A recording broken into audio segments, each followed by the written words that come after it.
Good afternoon, everyone. My name is Marina Cusí.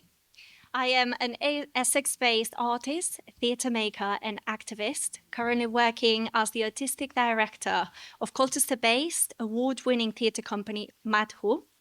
And today I will be chairing this podcast, an audience with Manifesto for Essex, with our wonderful guests, Ada Mazi, young and talented writer, member of our pilot, Writing and Talking for the National Saturday Club, hosted at Anglia Ruskin University.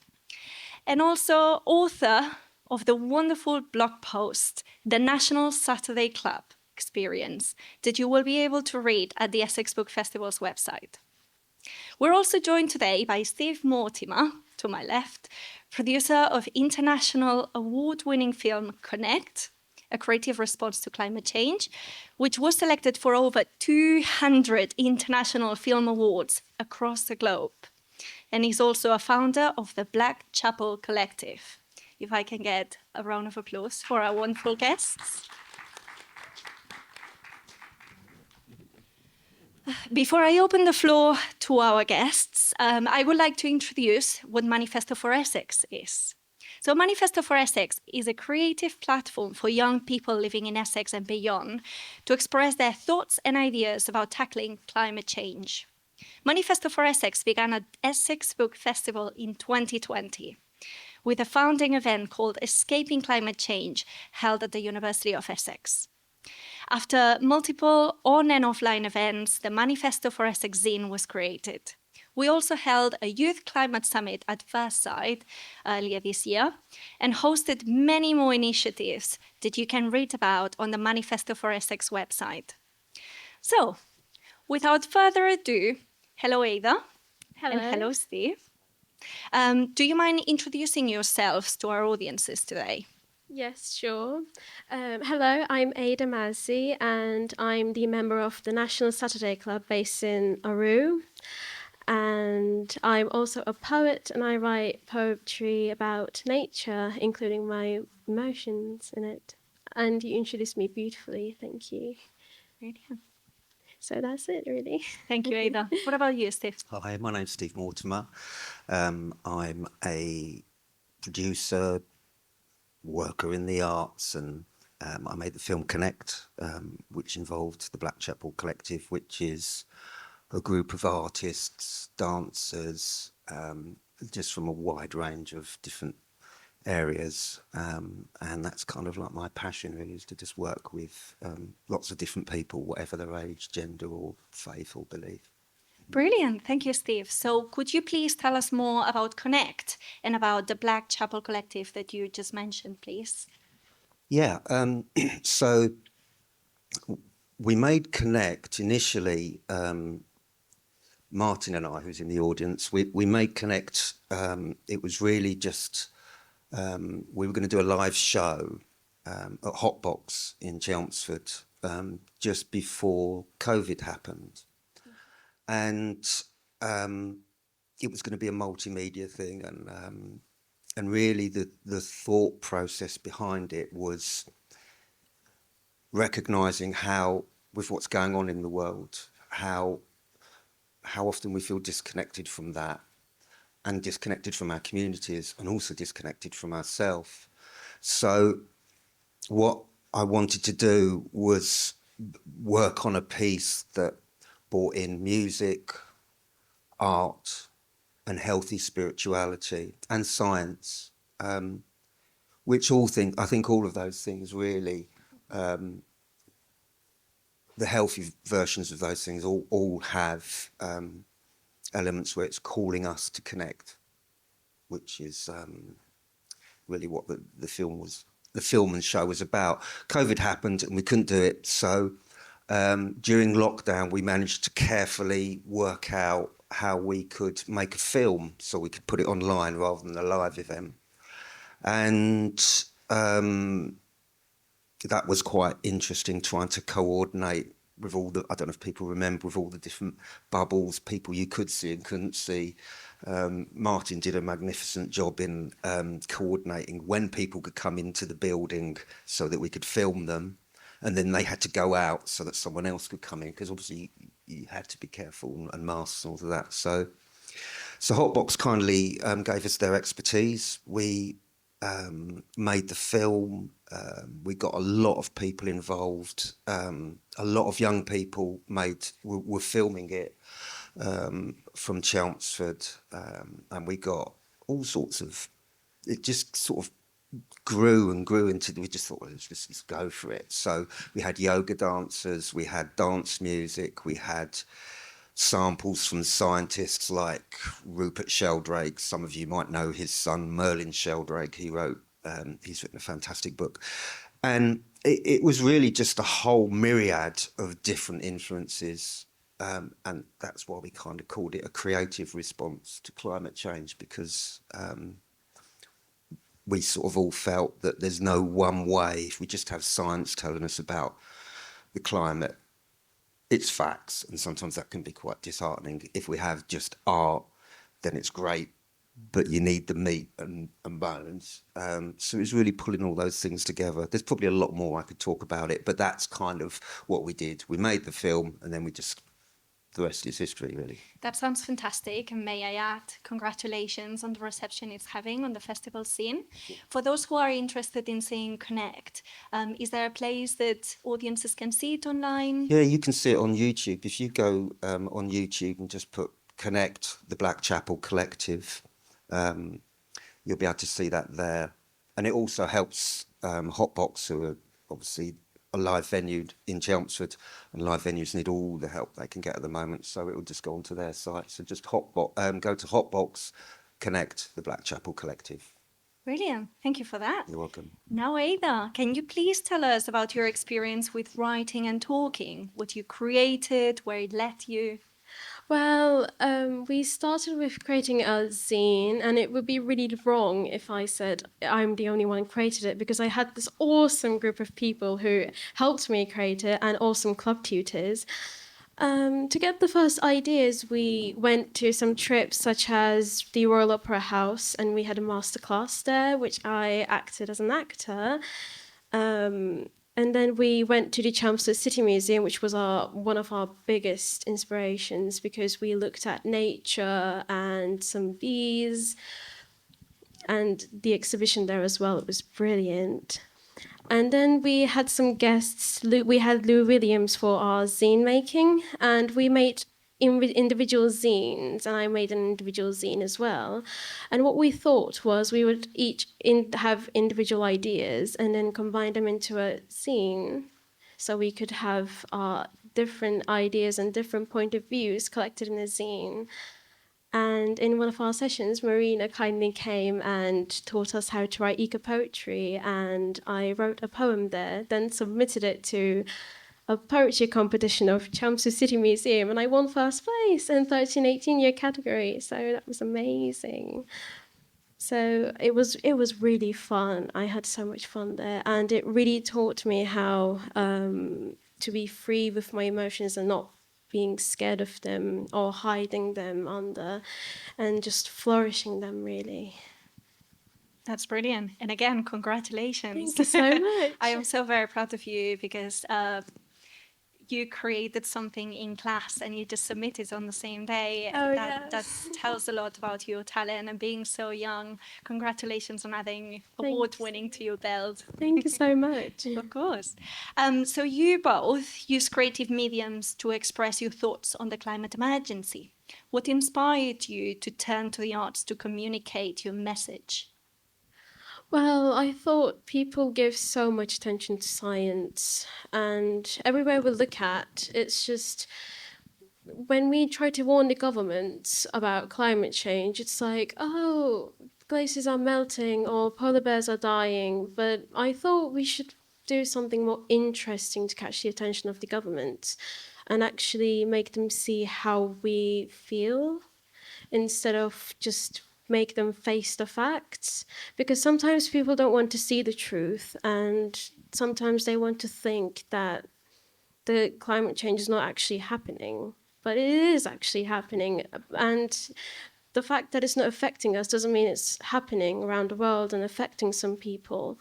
So I thought I would share my emotions and share my opinions to the governments and to all of the people who read, really, and actually just let them see my emotions about it, because it would attract the attentions of governments more. Brilliant. Thank you so much, Ada. What about you, Steve? Yeah, I totally agree with Ada. I think with the arts tap into that. They can't be controlled, can they? You can't control creativity. So even governments at the moment can't control creativity, but the arts are about expressing, and as you say, they're about emotion, and we know when we're in lockdown, just as one example, or with Band-Aid, for instance, this kind of expression really taps into people and resonates with people at a really deep level, I think. So I think the arts always have been and always will be a way in which you can communicate really, really deep truths, and hopefully, this is something that needs to be recognised by governments, councils, and that without the arts, we might as well just go home. I think, really, personally, because it would just be a very boring place. Yes. Absolutely. Sorry, Ada, do you have something to add to that? Probably, yes. I mean, if you think about it, when we were born, we didn't know how to make maths or didn't know any science. We learned them at school. But storytelling is a really magical way to express our ideas. When we are born, we first speak and walk. Even before doing maths or even before learning science, we speak and we tell stories. And from the first time that humans were created and being brought to this world, we didn't know how to do any maths and we could only communicate. And the first form of storytelling started around a fire, people telling stories to each other. So I think instead of only focusing on technology and social media or other platforms, I think we should focus on our nature, which is storytelling. That's absolutely brilliant. So, linking to this idea of the power of the arts that Steve was talking about, this is a question for both of you, really. What do you think is the impact that writing and the arts can have on the climate emergency conversation? Like I said, I think it can really bring our emotions into surface instead of showing the truth to the government, because maybe the government doesn't want to spend money on something that won't change immediately instead of trying to balance the economy of the country. So we can maybe show that it's actually more urgent than some of the things that government thinks that is urgent. Do you agree with me? 100%. I think the reason the arts are so important is because it's a language that people understand. I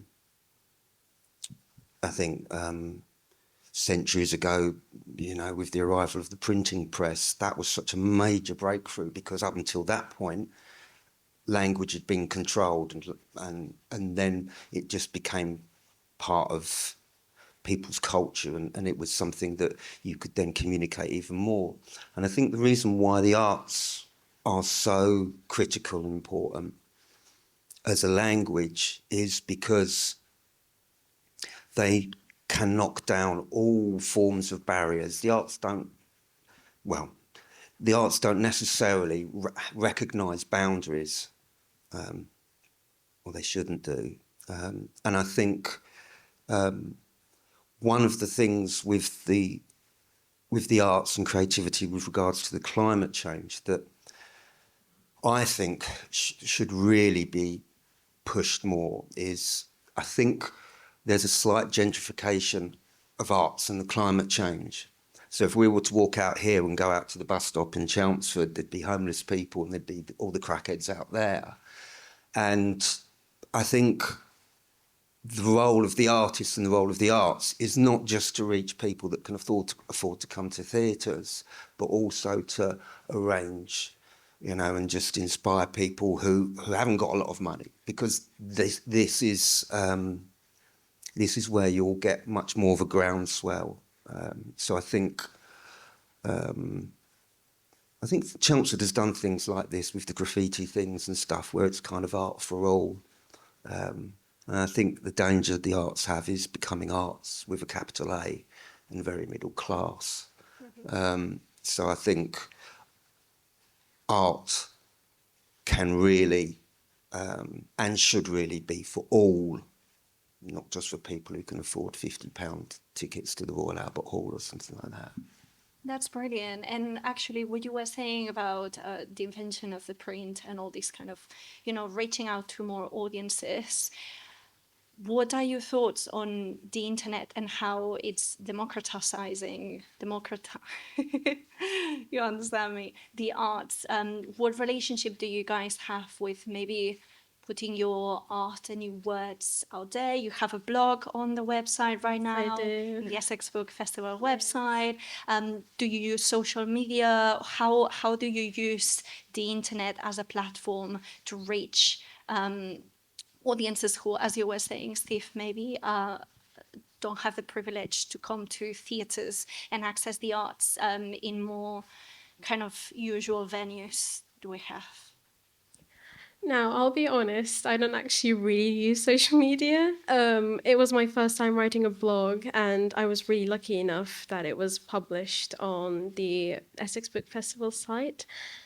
But I try to read my poetry to people that I'm close to, and I'm trying to share my poetry with everyone that I know, and then they share it with other people. And I don't necessarily believe in social media, but I really believe in the old ways of things because I'm old-fashioned.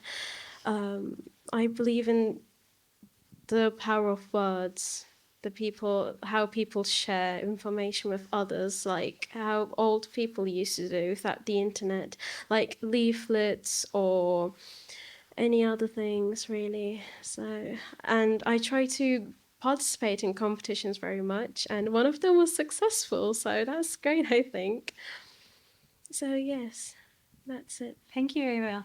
What about you, Steve? Yeah, I think that's a really good point. I think the technology is kind of like a new printing press, isn't it, when it arrived? I mean, I'm one of those old people who would write things called letters to communicate to people, but I think you've got to always be looking for new forms of language. Otherwise, you just become dry and brittle. And I think with social media and technology, it's a double-edged sword, isn't it? It's I'm gonna have to think about this now. It's democratized the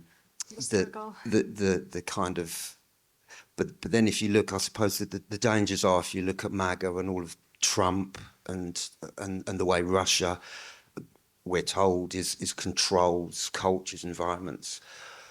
There's dangers, but there's incredible things such as this, which is a podcast. Which and how many of us have heard? Again, going back to COVID, we heard podcasts that made us laugh, that made us cry, that really this was people were relating to that. So I think technology is a good thing, but I think it's just whether you use it to promote life or promote death. That's the issue. That's an absolute brilliant point. Yes. Sorry, Eva. No, I agree. I was just going to say I agree, really. Because we focus on social media so much, and social media became a place where everyone shares their lives, and it makes us question, oh, am I living a good life? And I think that's ridiculous. I mean, all of us have brilliant lives. All of us have talents. And even though we're not writers, we are all storytellers because we tell our experiences to people every day. I come home and tell my mum how my day went, and that's still storytelling.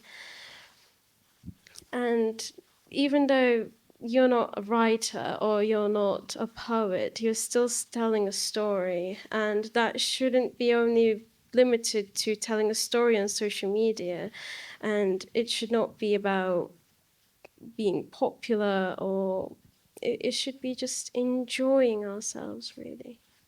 It's an absolute joy to hear you say all this. Steve, did you have a point? Yeah, I just really totally agree with that. I think social media, one of the big dangers is how many people, myself included, try and get affirmation or definition of who they are as a person by social media. How many likes, how many people have liked my posts, how many people have commented, and actually that's a crock of shit, isn't it? I mean, it really is. Just like, you know, you're okay, as you say, we're all born storytellers. I love Yes. that, and we're all born, you know, we come from stars. We're 13 billion years old. I mean, that is incredible. Our bodies are made of stars, and we don't need an Insta post or, you know, to tell us whether we're incredible or not. We already are incredible. And so I think, yeah, I love this phrase, we're all storytellers. Superb. Yes.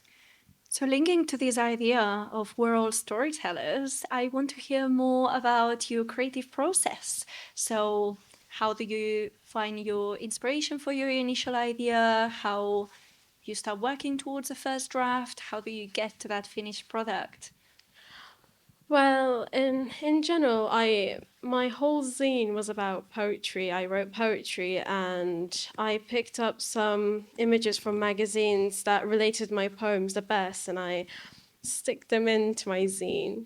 But what inspired writing my poetry was, I think, the romantic poets, especially Wordsworth, because I remember reading the Prelude in class, and I was amazed by how Wordsworth wrote it. And I think the romantic moment is one of my biggest inspirations in writing poetry, because it made me love poetry about nature. I was just really inspired by it and how they reflect their emotions in the poetry. And I was really inspired by the things that happened in my life. So what I usually do is at the end of the week, I sit down, have a piece of paper, and then recall what happened in my life that week. Was it bad? Was it good? Was there a special day? And then I write a poem about it using metaphors of nature to convey my emotions. And that's what really inspired me to do the zine. And then I wrote these poems into a book, and then I collected them and chose some of them to include in my zine. And we also did a podcast with my other members of the group, and I read some of my poems on your podcast, which you can find on the Essex Book Festival's website. And we also did an interview with Rob Jelly, and we talked about what inspired him to do the things he does. He actually interviews people that are writers and poets. So yes, it was really amazing. He really inspired me as well. And one of the things he told me really touched me. He told me that we don't have to publish our work to become writers and poets. And he said, if you write poems, you're a poet. So from that day on, even though I don't have a published book, I started to call myself a poet, and I could have never done without people who were supporting me, really. That's brilliant. Thank you so much, Ada. And thank you to everyone who put their work onto making writing and talking a reality. So thank you to the Essex Book Festival, Manifesto for Essex, and Rob Jelly, who shared these amazing words with you. I think it's very important to create these spaces for young people, especially with how difficult, in certain ways, life is getting, especially for emerging artists. So this support is absolutely welcomed by the community, and it's absolutely outstanding and amazing to see you flourish and thrive at such a young age. And I wish you the best for what's coming in the future. Thank you so much. Of course. What about you, Steve? I want to hear about your creative process. So, I don't know. I don't know if is there. I don't suppose there's a rule book for creativity, is there? Yeah. I think personally, I kind of like to let feelings about issues. I like to research them. So I did some stuff on ecofeminism. I did a lot of stuff recently on mental health and on climate change, and just kind of just take stuff in and absorb, and then see what comes out, and not try to, in that initial process, monitor it and evaluate it too much, because otherwise you're containing things that you might not normally. There might be some incredible ideas there. I think the creative process is brilliant when you involve other people. So much better, because you open it up. It becomes much more circular, and much more community, and much more, by default, therefore, much more global. And then, obviously, with the film we did and with the work we've done in various projects, working with different people from all sorts of backgrounds means they're naturally going to share it to their social media pages anyway. So everything just becomes so much more inclusive and not exclusive. So I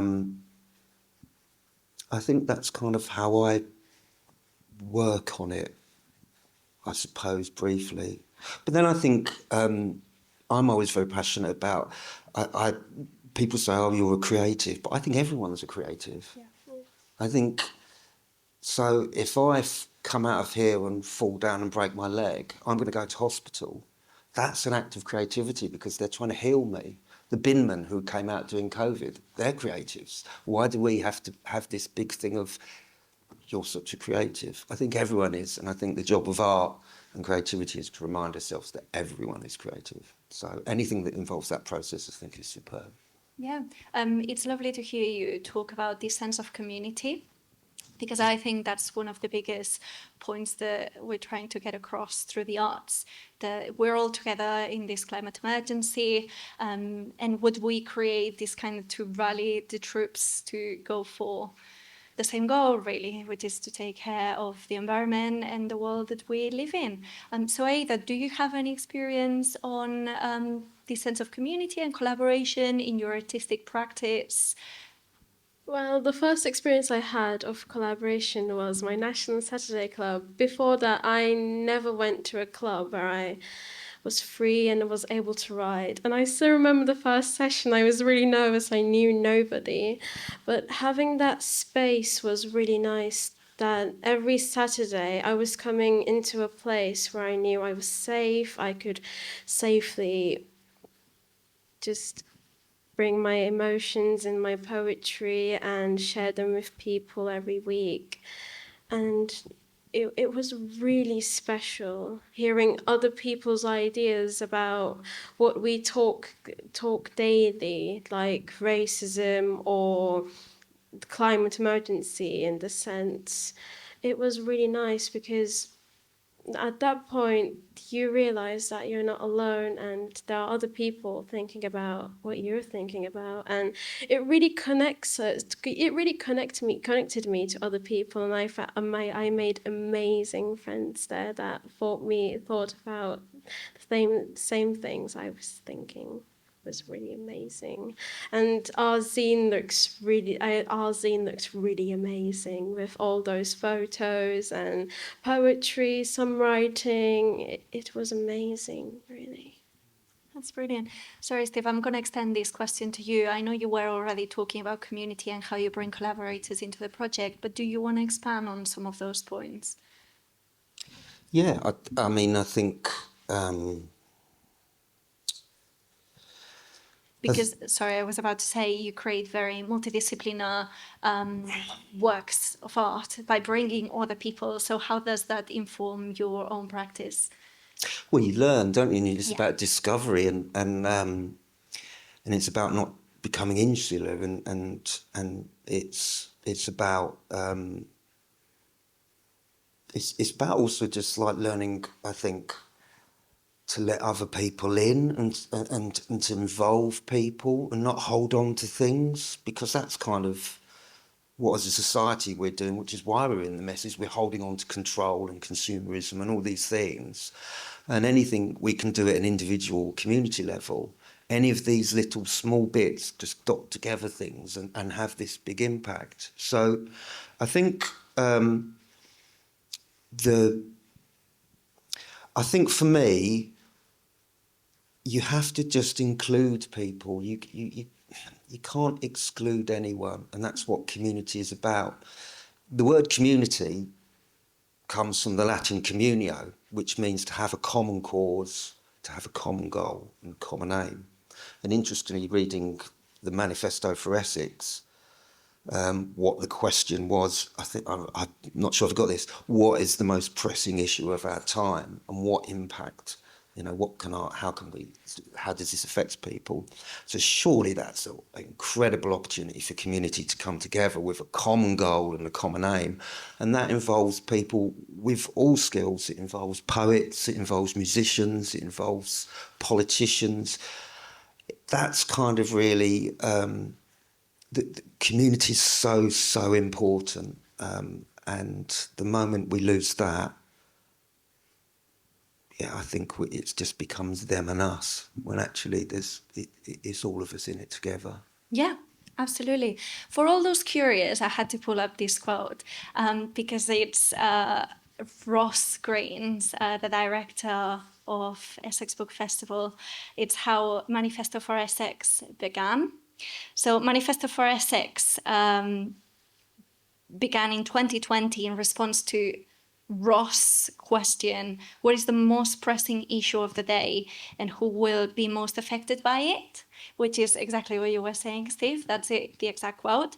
And it was absolutely brilliant that Ross brought this to the University of Essex for students to discuss, because I feel like, I don't want to say only young people will be affected, because it's not necessarily true, but we are certainly the ones that we have to become very inventive, because it's something that we are inheriting and have to solve or live with. I don't know what your thoughts are on that, Ada, and how you feel about this concept of inheriting the climate crisis and what we can do with it.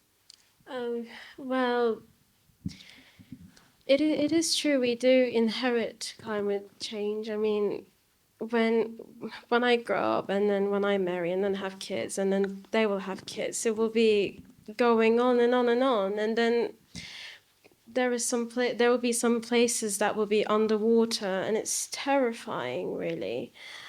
But I will make the same point again. I think we should turn back to our origins, our storytelling, because there are lots of people. I mean, in my sixth form as well, I'm currently going to sixth form, there are lots of people taking science, chemistry and maths, but in my English class there's 8 people only, and I hear lots of people taking science and maths and psychology. I mean, I have no offense to people who take those and love those subjects, but I think there should be more people who are interested in English and interested in the creative process of writing, so we can also just find a solution to the climate change and connect with people who have the same idea as us and see the climate change as an emergency instead of something that's not real.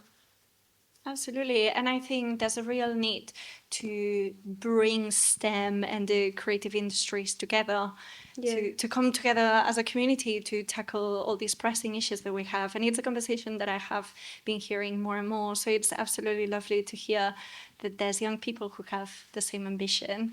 So yeah, just crossing my fingers and putting it out there. Guys, let's talk, because I think lots of the problems that we are seeing now, it's from this division and this almost like alienation between, yes, we have the facts, as we were saying, we have STEM, we can see the logic of it, but we also should connect to our emotions and to this power that we have of communicating and bringing people together. And that's where the arts and creativity really step in.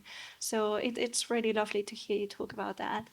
And just continuing off the point that you were explaining, that you participated on this new nature-based scene that's called This Land, plus a series of eco-podcasts that were supported by the Chelmsford Community Radio, both of which, I might add, were displayed at Somerset House as part of its national summer show, which is absolutely brilliant. I am honestly starstruck. This is such good news, and congratulations on everyone that made it happen.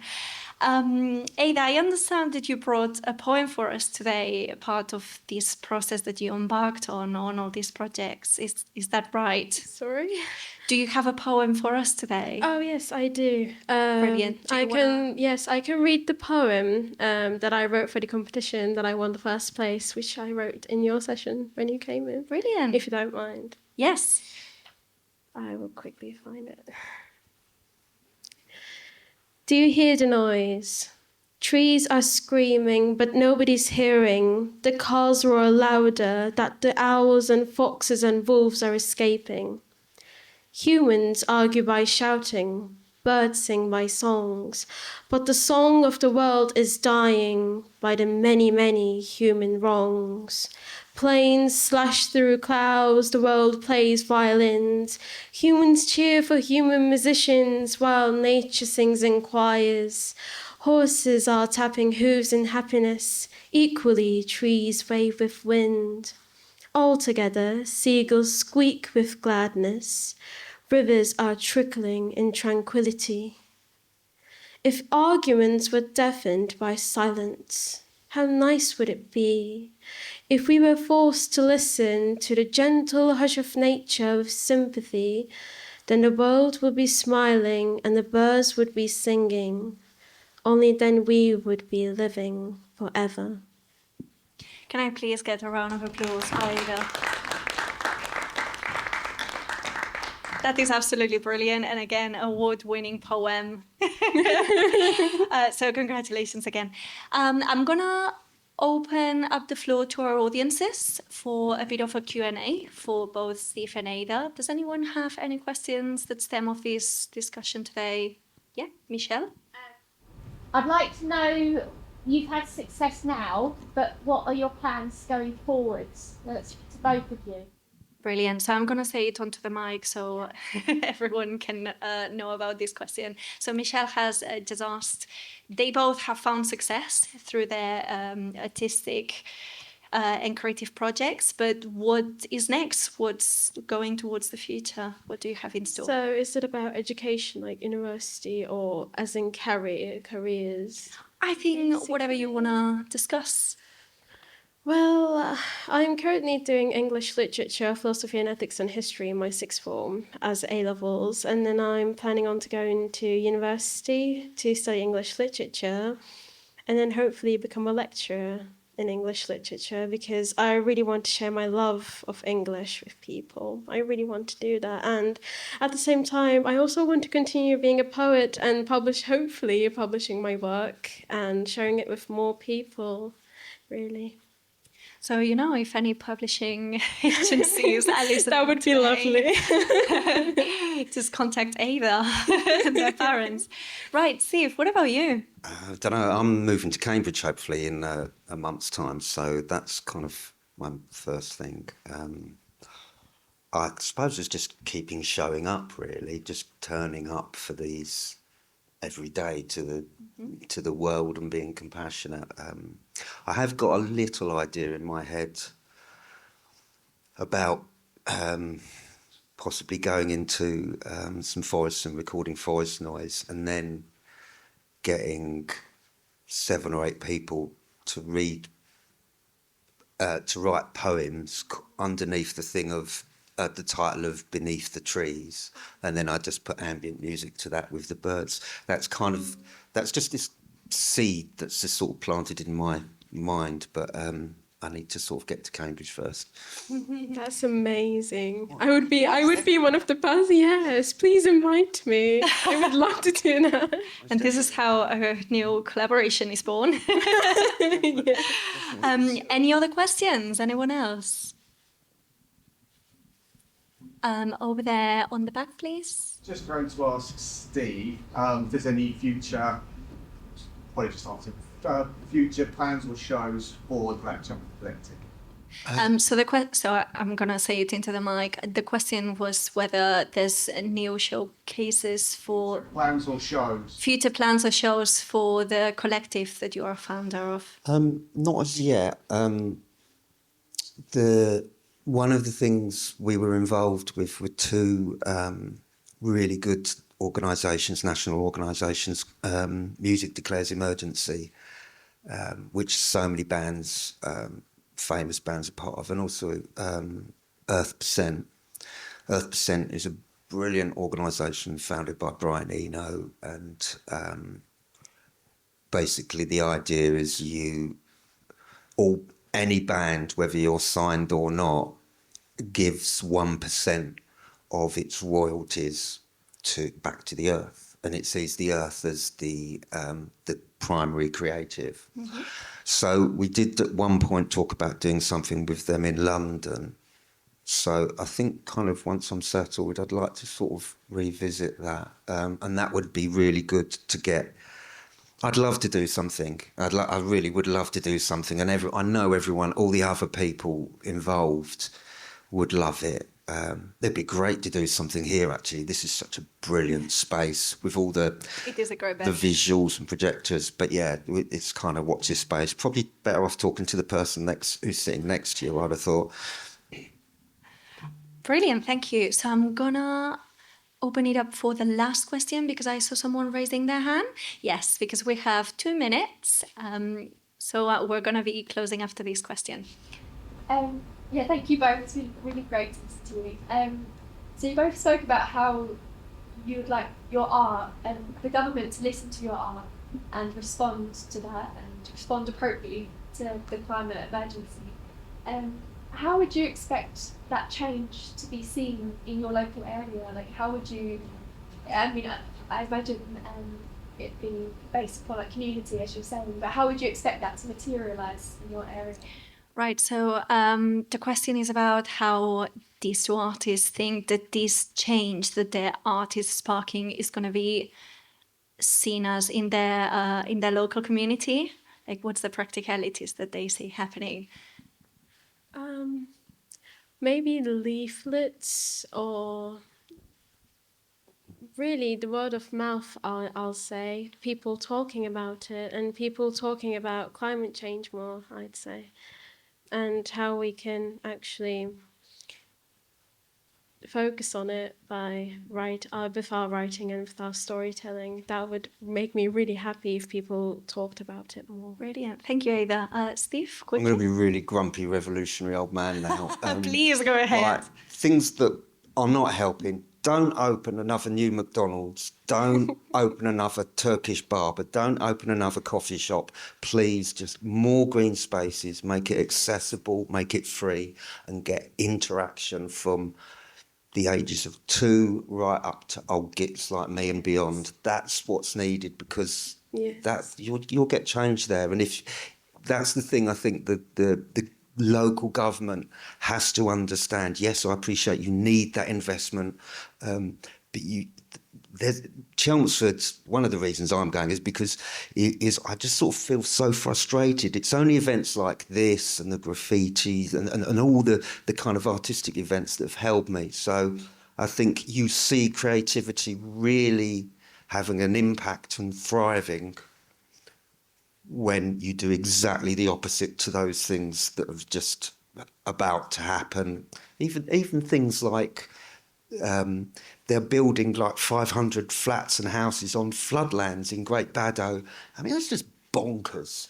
You know, it'd be far better getting some artists and creatives and poets going, how can we use this space, and how can we could use this space to have like big storytelling sessions and stuff. I would love that. I would love to go on stage and read my poetry, and inform people more about climate change and how it is affecting our world, really. I really agree with you. That's wonderful. And I love going to parks as well. And I love nature as a nature poet. So it's wonderful, really. Well, if anyone from the local council is listening, there you go, the answers. So I'm going to start closing this event here. This was an audience with Manifesto for Essex. My name is Marina Cusí, and today I was joined by the amazing Ada Mazi and the very talented Steve Mortimer. If I can get an applause, this is all for today. Thank you for listening.